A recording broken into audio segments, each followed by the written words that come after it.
It's 1983.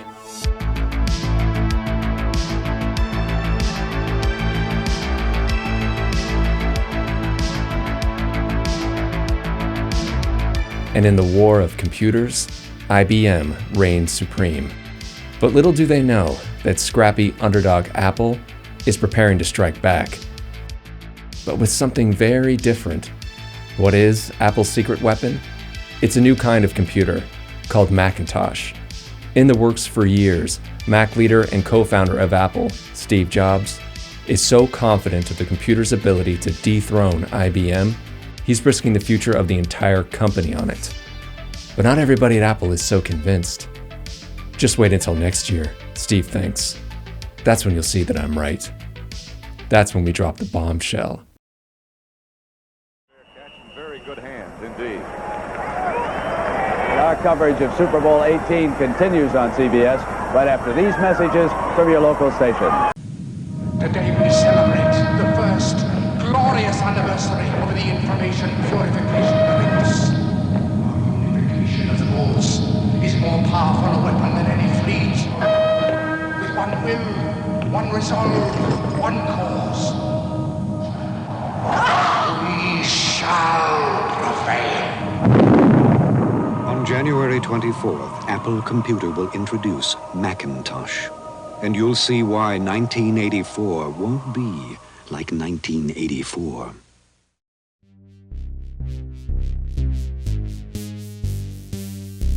Part of this bombshell is Apple's 1984 Macintosh commercial from 1984, and it's one of the most important commercials ever made.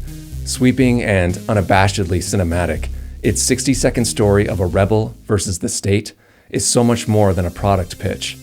It's a battle cry that became a war, that became a revolution. The vaunted reputation it carries to this day is completely deserved, and the commercial stands today as a symbolic microcosm of a world that not many people knew was about to change.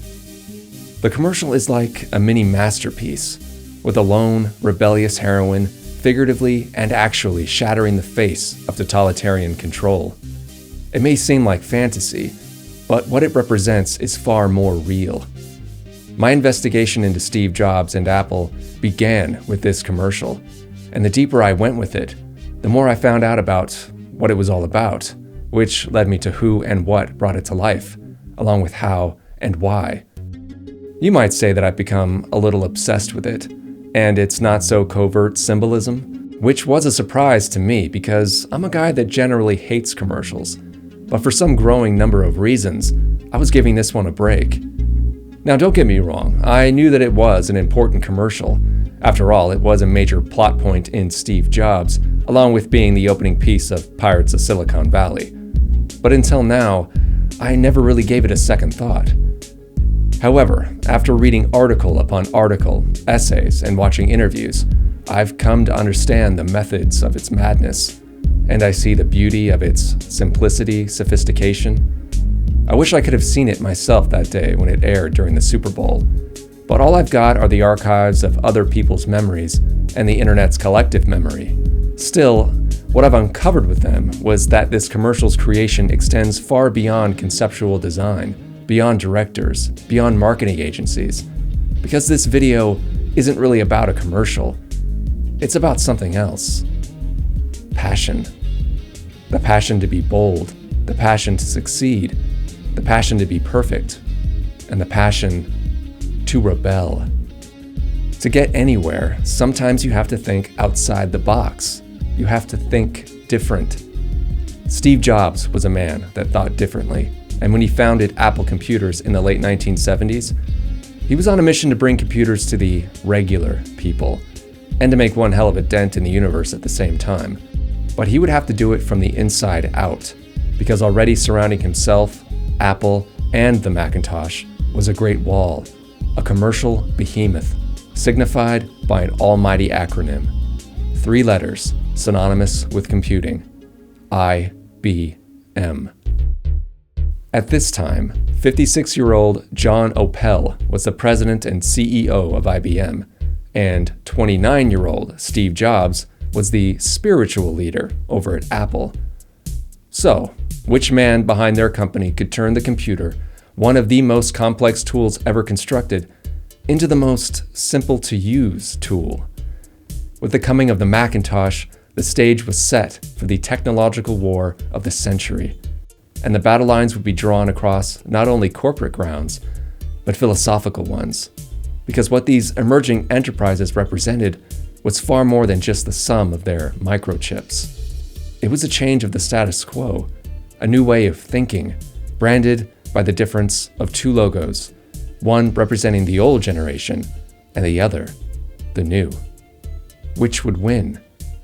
This is the story of Little Red versus Big Blue, of rebels versus an empire. Because when you talk about one, you have to talk about the other.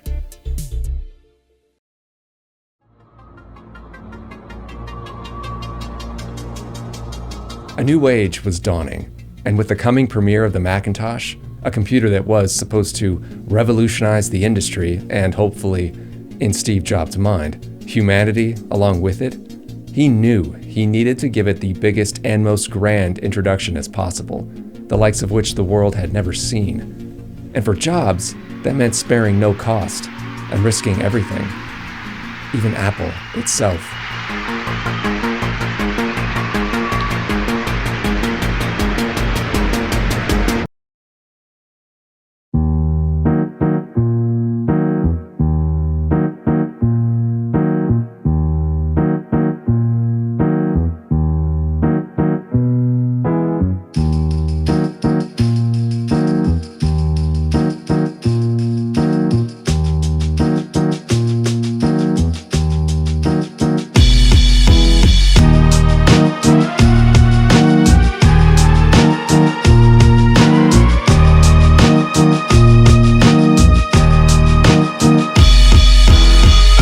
There is a common conception that people have of computers, which is more along the lines of 1984. Very large, very centralized computers. We describe our business as really making tools and not toys. We're really interested in providing that bicycle type of tool to the marketplace. And it's something that completely is almost the opposite of the 1984 conception we have. And what we're finding is it is enriching people's lives. It is freeing people to do things like we think people do best. It is now 1984. Apple and IBM emerge as the industry's strongest competitors.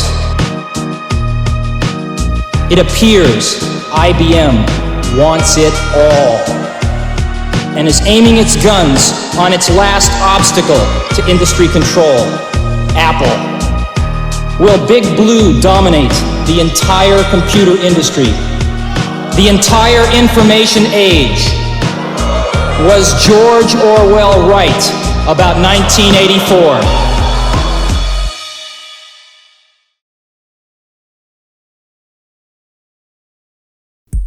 So, considering I just hyped up the Macintosh as the next step in human evolution, you might be wondering what the big deal is with this thing. It doesn't look like much, does it?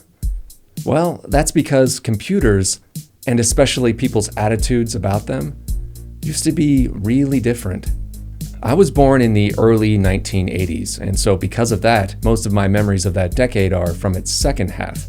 But still, even by that time in the world, the sentiment of computers as these complex, intimidating mystery machines was still lingering around. Computers may be much more intuitive to use now, but back then, that just wasn't the case. It was like only smart people knew how to use them, and these guys became the sages of technology. It was only them that understood computers' bizarre alien language of blinking lights and command prompts. And yeah, it's pretty obvious some of my opinions here were influenced by TV shows and movies, but the feeling I had about computers was 100% real, and I think a lot of other people felt like I did. You see, with the dawn of the personal computer age, there came this thing called computer phobia. It's a term that spiked in use by the mid-1980s, and it ran the gamut of fears. People feared looking stupid, breaking it, or being replaced by it. But there was also another kind of feeling that people had, one that I felt deeply. Apathy. Computers were boring. I have vivid memories of sitting in front of them with these lines of green words over a black screen staring back at me. I had no idea what to do, and most importantly, I didn't care to find out. I just wanted to sit down, know what to do, and have fun. How was I supposed to do that with this? The large amount of insider knowledge it seemingly required to operate one of these things made it feel like the system at large was deliberately oppressing us everyday people, trying to force us into a very dull way of interacting with this new technology. And I felt this way for years. But then something changed for me, because my family got our first computer, a Macintosh. Classic. Okay, sure, it was an updated model of the original from 1984, but it still had the same spirit. It wasn't like those other computers. It was intuitive, and most importantly, it was fun. I played so many games on that computer, like Shuffle Puck and SimCity, and all I had to do to start playing them was to point and click. Yeah, I could type words on it, but I didn't care about that. Anyway, this kind of computer was a tool anybody could use, but not everybody had. And you know what? Because of that, it made me feel unique. It made me feel special, like I was some kind of rebel in a great tech rebellion. Which brings me back to IBM, because they wanted to be the ones that made the tool everybody used. And for decades before this, they did. They were the de facto tool makers, and they dominated the market. Simply put, IBM was computers. International Business Machines, first known as the Computer Tabulating Company, officially began over 100 years ago, all the way back in 1911. To put that into greater perspective, that's before the Great Depression and both World Wars. So, since they had been around for so long, this gave people a lot of time to become familiar with them. And with familiarity comes comfort, which is a strength that no one should underestimate. Steve Jobs sure didn't. But we're not there yet. Anyway, even though IBM eventually became regarded as this ominous, soulless entity, the company really was innovative. The first president of IBM, Thomas J. Watson, came up with the company's slogan, "Think." It was during a rather dull sales meeting that he said, "The trouble with every one of us is that we don't think enough. By think, I mean take everything into consideration." So basically, I think what he was saying was that a lack of attention to detail eventually leads to complacency. Think became the company's philosophy, and looking at it closely, doesn't it remind you of something else? But that comes later. In the many years before that came around, IBM was responsible for things like advances in artificial intelligence, the development of the vacuum tube multiplier, system mainframes such as the 360, along with other groundbreaking devices like the ATM, the floppy disk, and the hard disk drive. There's a whole lot more, but to keep things brief, I'll just say, yeah, IBM was big. But maybe a little too big? The company was relentlessly pursued by external forces for having a perceived monopoly over the industry and being a company with, quote, extensive powers. The biggest threat came from the Department of Justice in 1969, but after many years, investigations, and witnesses, this case was dropped. So IBM soldiered on, and leading up to the 1980s, John Opel, a man referred to as a great leader with a decades-long career working for IBM, would be at the helm of the company through what is considered to be its greatest era. So, in the world and on paper, it was a great time for IBM. But of course, with success comes competition. In other words, there were other people out there looking to get in on all this computing action. Things were about to get personal. From the start, Apple was all about being different. I know you've heard that before, but I'm not talking about computers here. I'm talking about the way people can be different from each other. And with this story, it's about two types of people in particular.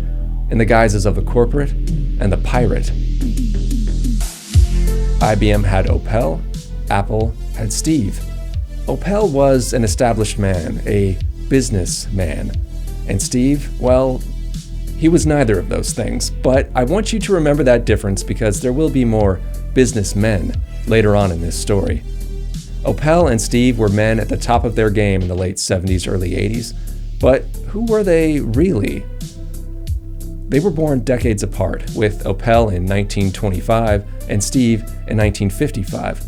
The key takeaway here is that Opel was of a generation described as conservative and conforming, while Steve's generation was known to be free-spirited and experimental.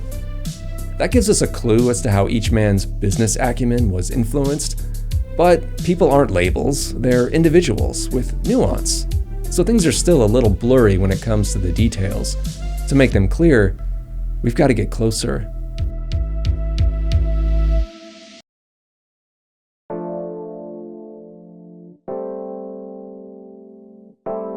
John Opel may not be the household name that Steve Jobs is today, making it really difficult to find information on him, but he is an important figure. Starting as a salesman for IBM in 1949, he eventually became its president in 1974, and eventually its CEO as well. His time at the top saw a doubling of IBM's revenue, along with growth in its sphere of influence and prestige.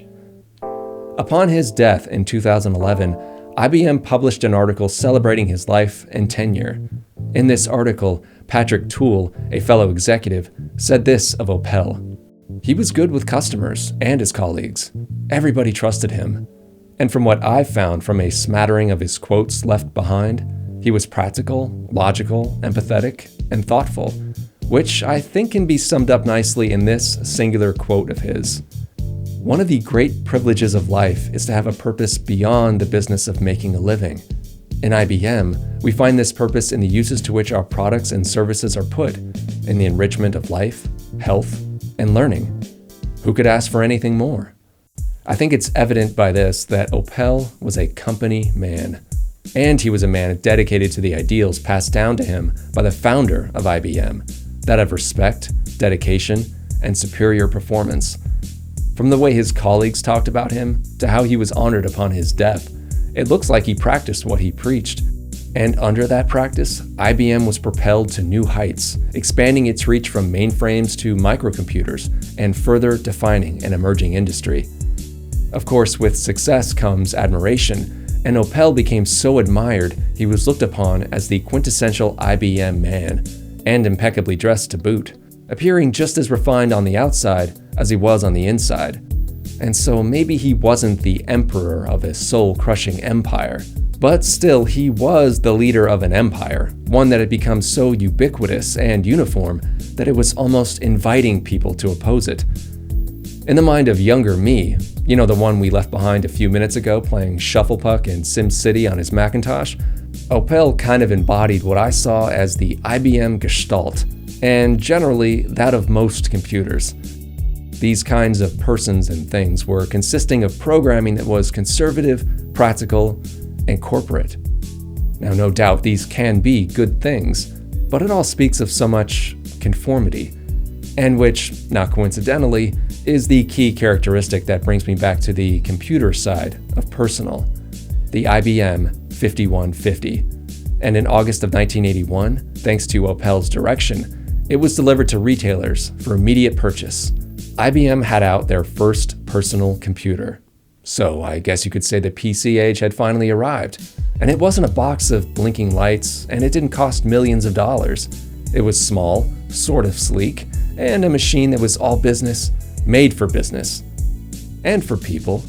Whether you were balancing expenses or writing a term paper, it could be yours for the low, low price of $1,565. But wait a second. Somebody already kickstarted this personal computer thing a few years earlier. You know how I said John Opel was empathetic and thoughtful, a great businessman? Well, Steve Jobs was anything but those things. And remember, I'm not talking about Saint Steve Jobs from the 2000s with his black turtleneck and jeans. I'm talking about the other Steve Jobs, the one who sometimes didn't wear shoes to the office. Even from a very young age, it was clear that Steve moved to the beat of his own drum. That's not to say he didn't have some outside influences, though. Not only did he come of age in a very different time than John Opel, but also in a very different world. The old road of the previous generation was rapidly aging, and the times, they were a-changing. So why join the Navy when you can be a pirate instead? That may have been the general mantra of the youth at the time, but for Steve, it was his constitution. That attitude alone would have taken him pretty far, I bet. But Steve was driven to go beyond what other people thought was possible. The downside of that, however, was that he didn't care who he stepped on or exploited to make that happen. Now, of course, this rubbed people the wrong way, but Steve didn't care.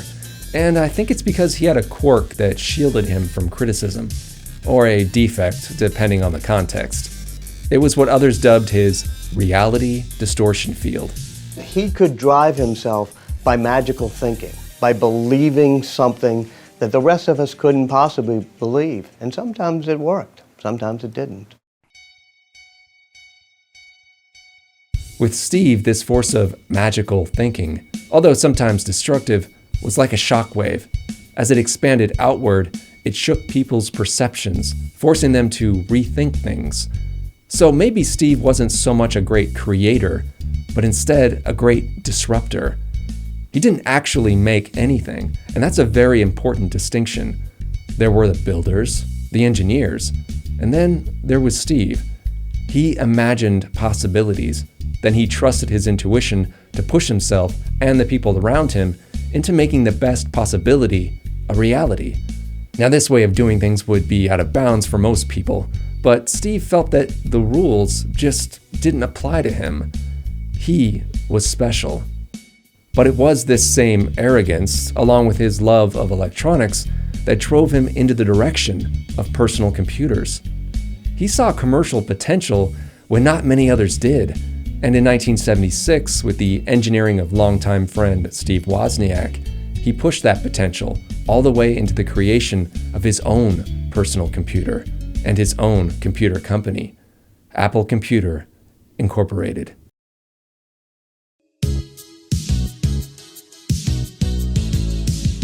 Starting up a computer company devoted to personal computing was an incredibly bold step, because not only was there not a market for it yet. So imagine combining your typewriter with your television set. But most personal computers were hardly that, and still quite complicated, with the majority of them being custom built. Outside of geeks and hobbyists, not many people understood what they could do with them, and they weren't exactly interested in trying to find out either. It's understandable, though. It was a new tool. Looking at one, you might wonder, what could it do that a typewriter or a calculator couldn't? Well, Steve was on a mission to show people their potential, and with the debut of the Apple II in 1977, he got part of the way there. Of course, looking at it now, it's rather unimpressive, but you gotta remember, in the late 1970s, most personal computers came as a kit that you had to assemble yourself. The Apple was an all-in-one, pre-assembled machine that was relatively easy to use, and because of that, it was a hit, eventually finding its way into businesses and schools.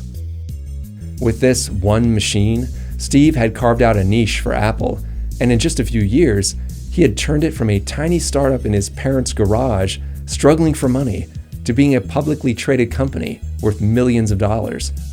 You could say that things were looking good for Apple, but the pendulum was about to swing back the other way. In 1981, IBM came out with their own personal computer, the previously mentioned 5150, and with the still very potent power of their brand, the 5150 pushed Apple off some of its captured ground. But, of course, having a reputation for resisting the establishment, Steve, being Steve, just couldn't pass up the opportunity to punch back with some not-so-inconspicuous repartee. In this newspaper article, which should be framed in a museum somewhere, Steve was quoted in the headline as welcoming IBM to the PC party. It was a blatant, albeit sarcastic, shot across IBM's bow, but here was Steve, audacious as ever, playing the whole thing off like he was the manager at Applebee's. "Hey, IBM, I'm so glad you've chosen to dine with us. Come on in. There's plenty of room for everyone." But everyone, including Apple's board of directors, knew what he was up to. Jobs took out a full-page ad in the Wall Street Journal taunting the biggest computer company on the planet. Congratulations on your first personal computer. He's trying to start a war with IB-fucking-M. Although this scene is very Hollywoodish, this guy here, Arthur Rock, one of Apple's board members, really didn't care for guys like Steve, calling him unappealing.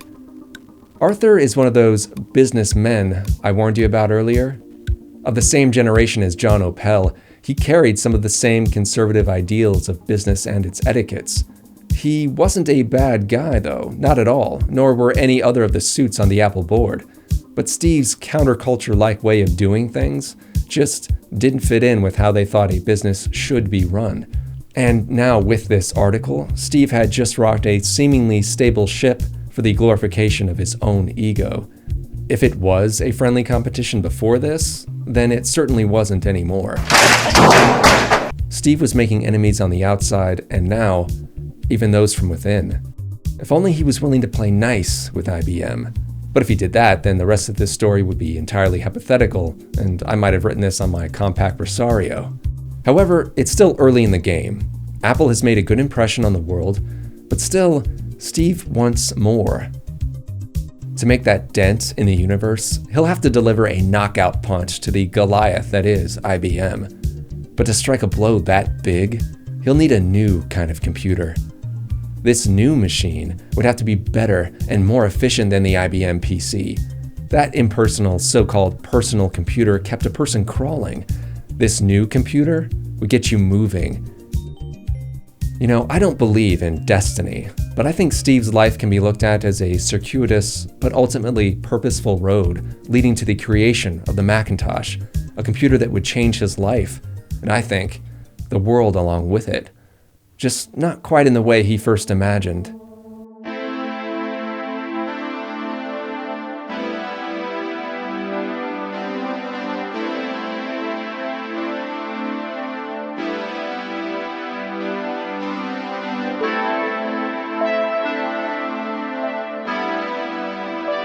The Macintosh story has its beginnings in the years before Apple even existed, back when Steve was still a teenager working for Atari.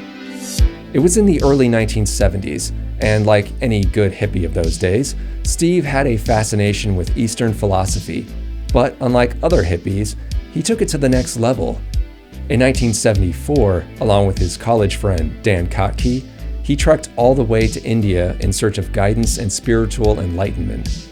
He was hoping to receive in-person teachings from the Neem Karoli Baba, a famed spiritual guru, but all he ended up finding was harsh truth, disease, widespread poverty, and that the guru he and his friend were seeking had passed away the year before.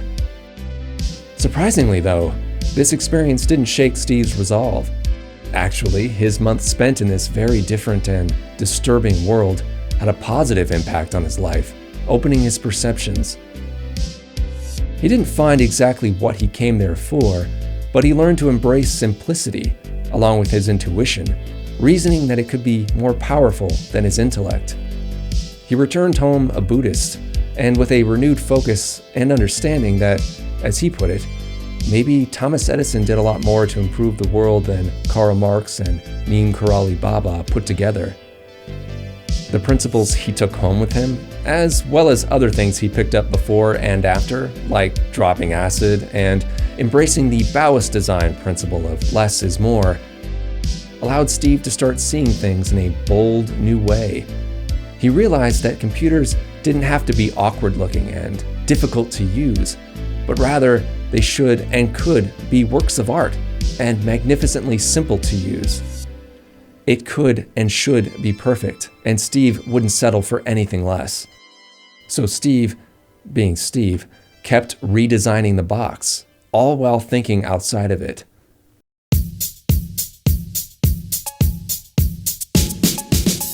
From the name of the company to the logo's color, Apple's products were specifically designed to be warm and friendly, the opposite of the IBM experience. But still, computers, even Apple's, had an entry barrier. There was still an intimidating operating system and a dreaded command line interface. With interactions like these up front, computers still lacked the principles of simple and intuitive.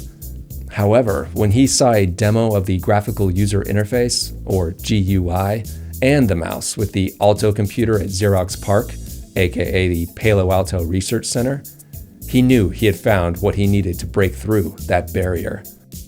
This revolutionary GUI and mouse, however, was kind of already being pursued at Apple, as some of its engineers had previously worked at PARC. But it kind of depends on where you look up this information, because you can find different versions of the same story. But regardless, when Steve took over the Lisa project, Apple's next-generation computer hoped to be a competitor of the IBM PC, he intensely pushed forward their development. And sure, you could say Steve blatantly stole the GUI and the mouse, and that he kind of stole the Lisa project too. And you wouldn't be wrong. But remember, Steve's a pirate. Xerox had no idea what they had on their hands anyway, Steve thought. Plus, he felt he could do it better.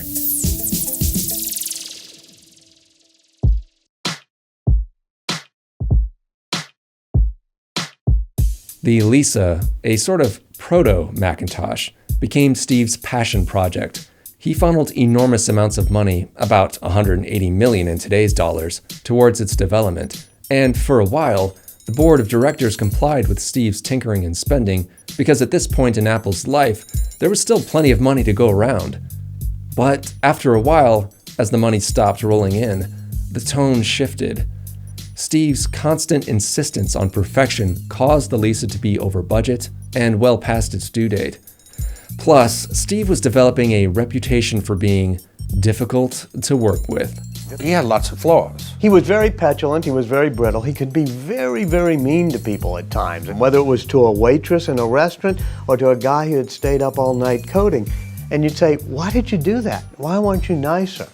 And he'd say, I really want to be with people who demand perfection, and this is who I am.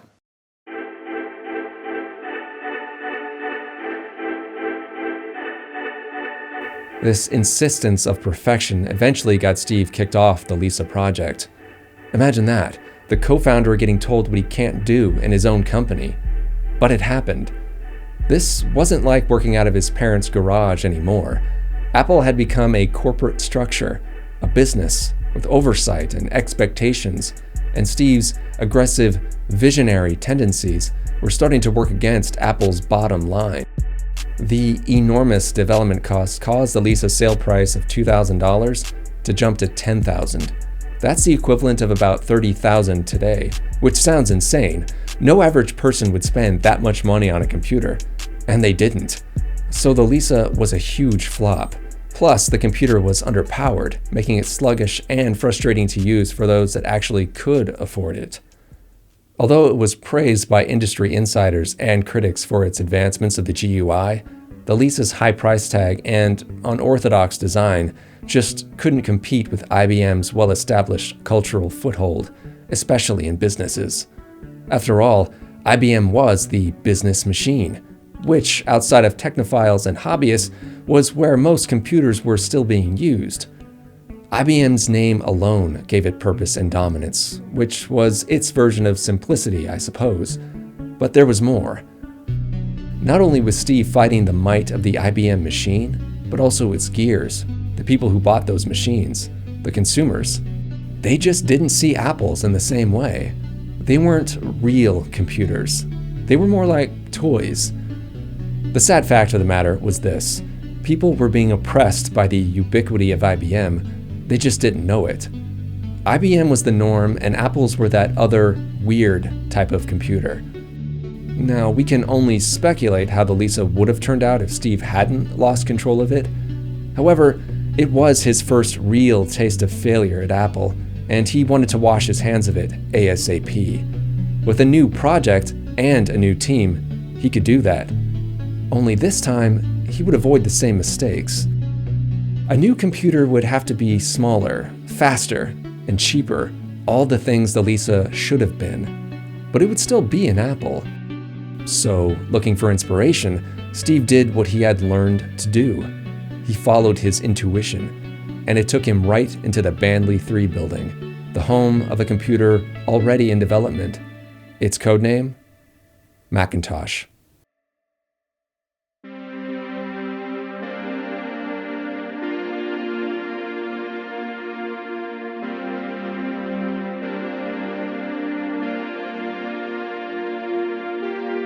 A man named Jeff Raskin had been leading the development of the Macintosh as an all-in-one, low-end, cost-friendly computer.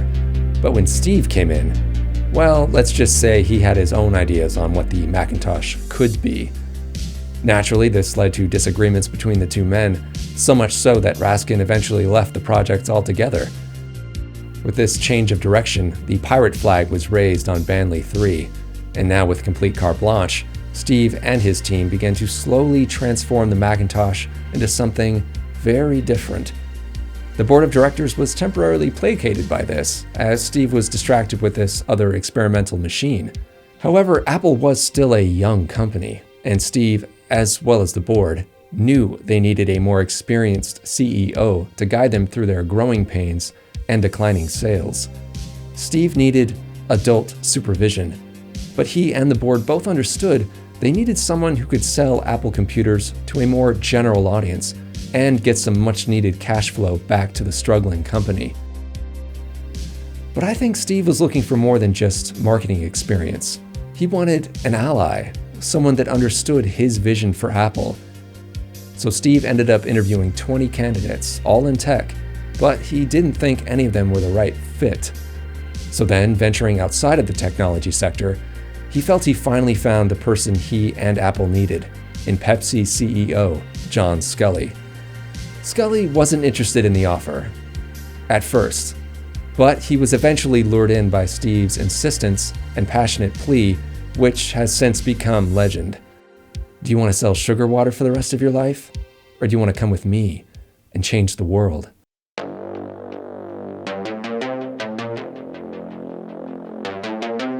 Sculley was in, and in short time, he was able to revive sales of the Apple II, still the company's flagship computer, and he brought back some much-needed revenue. In retrospect, it seems rather kismet that the man who became Apple's new CEO was the marketing strategist behind the Pepsi Challenge, the brilliant ad campaign to dethrone almighty Coca-Cola in the war for soda supremacy. The success of that campaign scared Coca-Cola so much they changed the recipe of their 100-year-old formula just to keep Pepsi off their heels. But to be clear, Sculley didn't invent the Pepsi Challenge, but he did improve it, and he turned it from a regional campaign to a national one, selling a whole lot of Pepsi as a result, and reshaping the way people viewed their choice of soda. It sounds silly when you say it out loud because it's soda, but it was a big deal at the time, and most importantly, it worked. And you can't argue with results. Steve and Apple wanted that same sales reach with their new CEO, but with computers. Because when you think about it, Apple was kind of like Pepsi. It was the underdog alternative to the mainstream option, fighting against a long-time established brand, but hopefully trying to position itself as the choice of the next generation.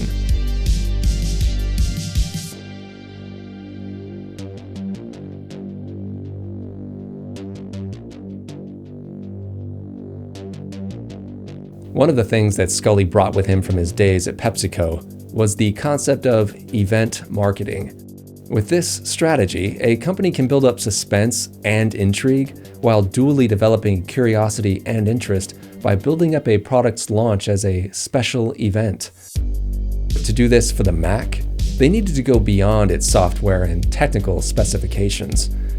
If this computer was going to be the financial and brand future of Apple, what it needed was a radical but simple message that would capture people's interest, curiosity, and imagination.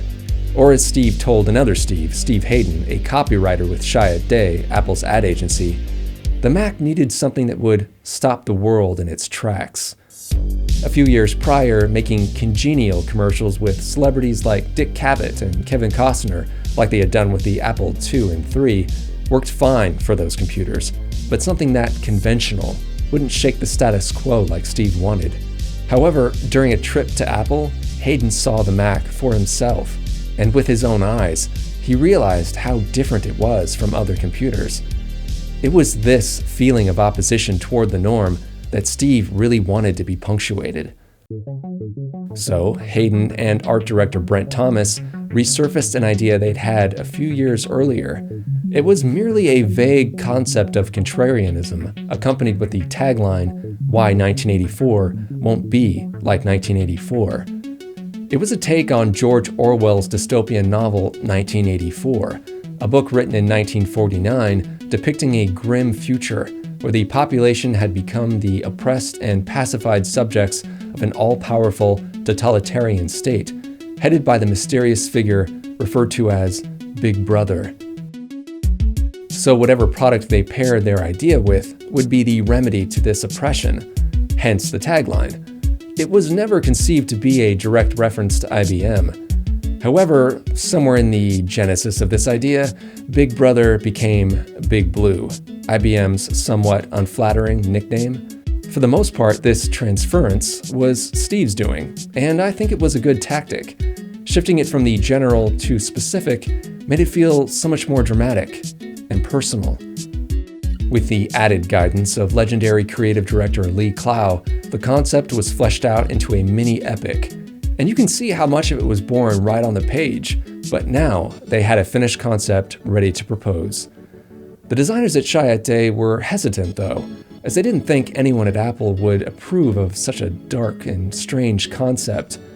But Steve and Apple's marketing manager loved it. Sculley was a bit skeptical though. He liked it, but noted to himself that its macabre tone didn't fit Apple's brand.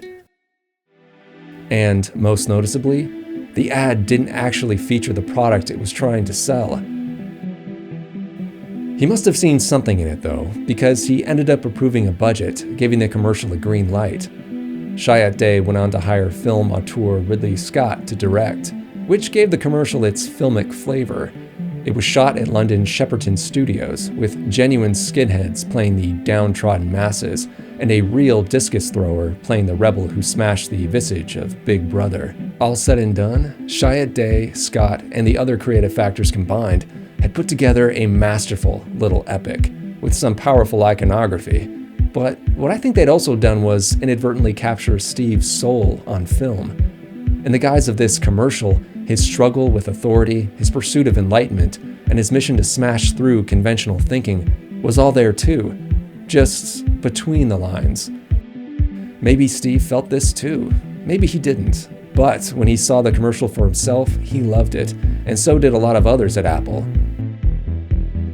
However, when Steve screened it for the board of directors, they despised it, with one of them calling it one of the worst commercials he'd ever seen. Apparently, the board was so displeased, they actually considered dropping Chiat Day as their ad agency. Considering how much money, effort, and stake had gone into the making of it, combined with the entire development of the Mac itself, the rejection by the board was a major blow for Steve. But is that really a surprise? Maybe the businessmen of the board didn't like it, but they weren't trying to change the game. They just wanted to stay in it. So gambling away the future of the company on such dramatic flair just didn't seem necessary to them. But with Jay Chiat of Chiat Day claiming that it was too late to sell back all the Super Bowl spots Apple had bought, the board reluctantly decided to go ahead with the commercial, as planned. Steve was flanked by opposition on both sides now, which was no doubt stressful, but with this commercial in his pocket, the introduction of the Macintosh would turn out to be his finest hour.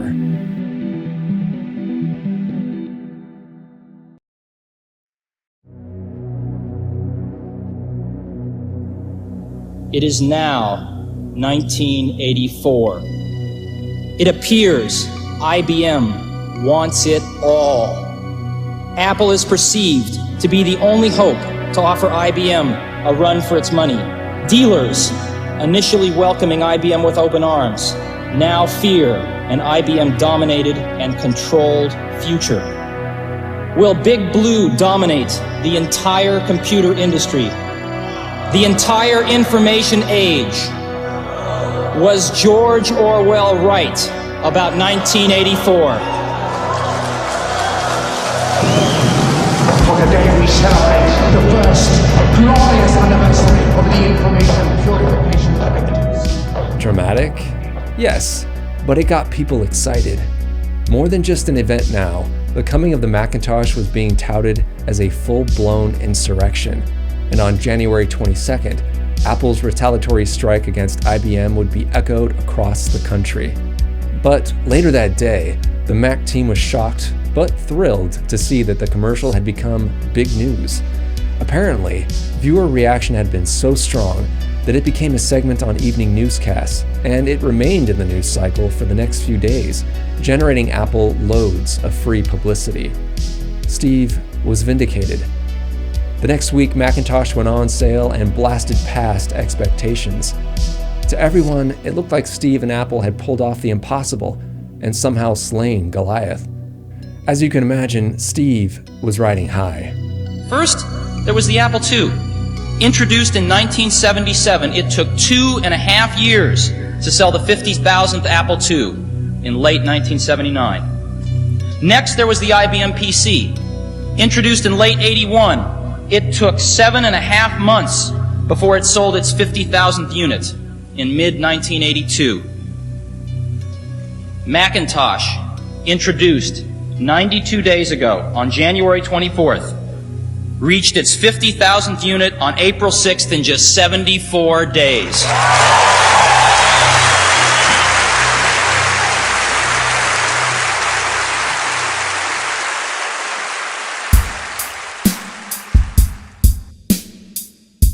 At this same event, Steve read from a letter he got from the vice president of marketing at McDonald's. It was nothing but praise, with the letter basically congratulating Steve on how brilliant he was. From the innovative marketing to how much better the Mac was than the IBM PC, this letter proved Steve was right about everything. But was this just Steve's reality distortion field doing its thing? Secretly, I think he felt disappointed that the Mac hadn't sold more. Sure, it was doing well, but the Mac's sales figures were hardly the numbers of a cultural revolution. Time slowly marched on, and as it did, the hype of the Mac began to fade, and at that point, reality just couldn't be distorted enough. Sales slowed as people could see the Mac for what it really was, a far from perfect machine.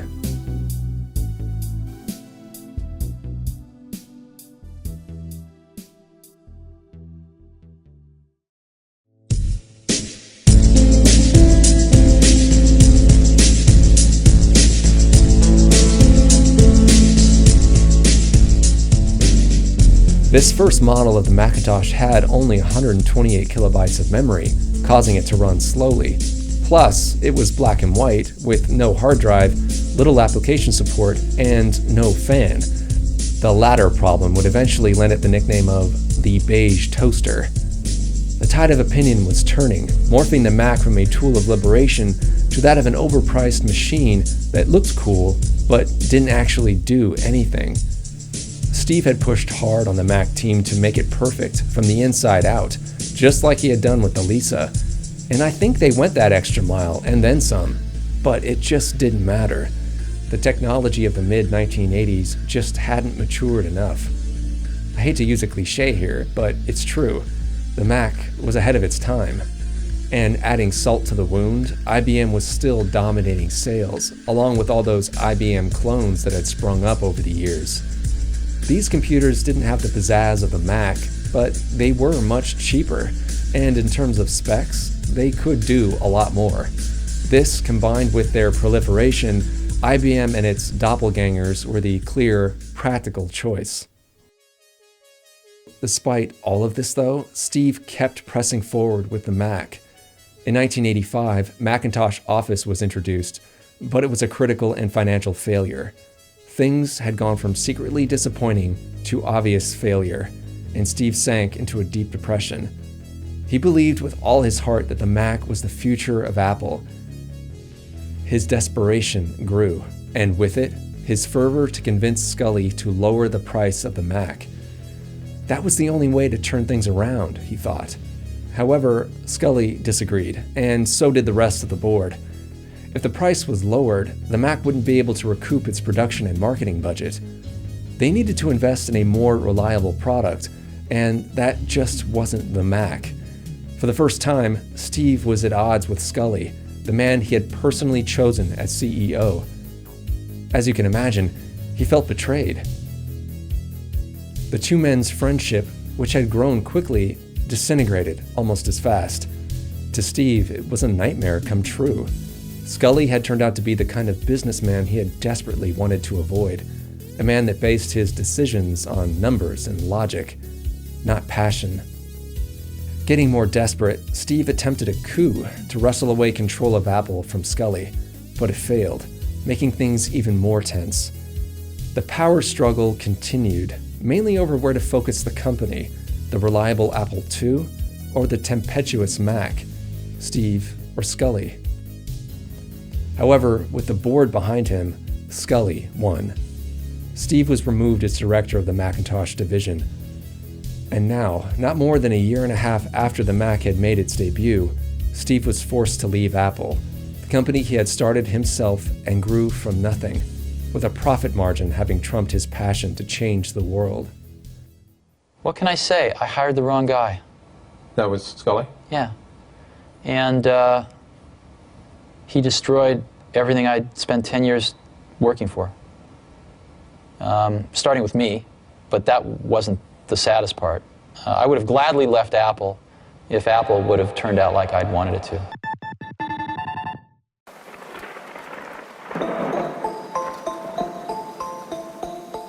On the flip side, though, with all that I learned about Steve, I also learned about Sculley, and he seems far from the bad element Steve believed him to be. On the contrary, I like the guy. In his own words, though, back in 1985, he just wasn't able to appreciate how much his business sense clashed with Steve's noble cause. He expresses genuine remorse over the whole affair now, and truly believes that things could have been different. I don't blame him at all. To be honest, I think I would have made the same choices he did. Still, that's where the story ends for him. But as for Steve, you know it's not over yet. A question I find that no one ever asks is this: what do you think was the fate of that rebel in the commercial? Well, as it turned out, the sound and fury the rebel brought didn't spark a revolution. Big Brother stayed in charge, and that lone rebel was exiled. It was in this exile that Steve went on to found another computer company, Next. Next was not a financial success, but it made useful advances with its technology, while also giving Steve time and the business structure to mature and improve his managerial skills. More important than building a product, we are in the process of architecting a company that will hopefully be much more incredible. The total will be much more incredible than the sum of its parts. And one of the things that made Apple great was that in the early days, it was built from the heart, not by somebody who came in and said, I know how to build a company. Here's what you do. It wasn't built that way. It was built from the heart. Now, unfortunately, we didn't always use our heads. And we can do better in many respects because we are wiser and smarter. I got one more thing.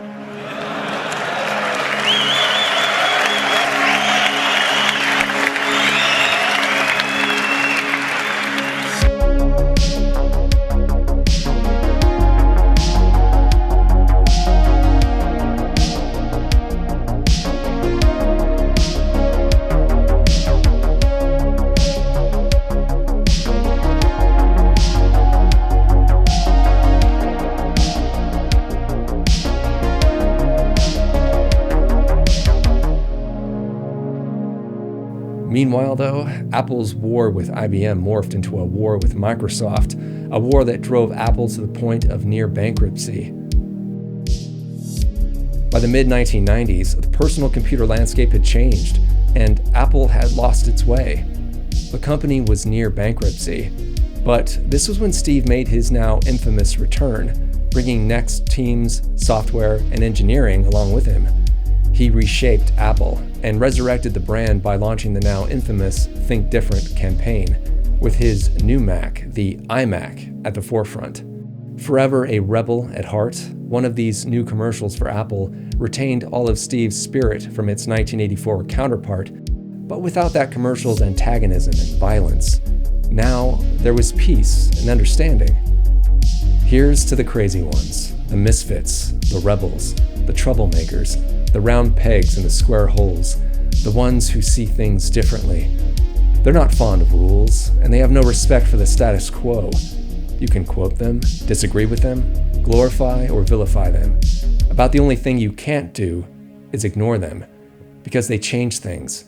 They push the human race forward. And while some may see them as the crazy ones, we see genius, because the people who think they are crazy enough to change the world are the ones who do. So the real end of the story is that the rebel came back, not with a sledgehammer, but with the kind of wisdom, ironically, shown by the founder of IBM and John Opel. In a way, things had come full circle, and Steve kind of did end up changing the world. It just took a lot longer than he expected. Like the original Mac, the iMac shot past expectations of its first 100 days on sale. Only this Mac kept going. I had one myself, and I remember being really jazzed about it.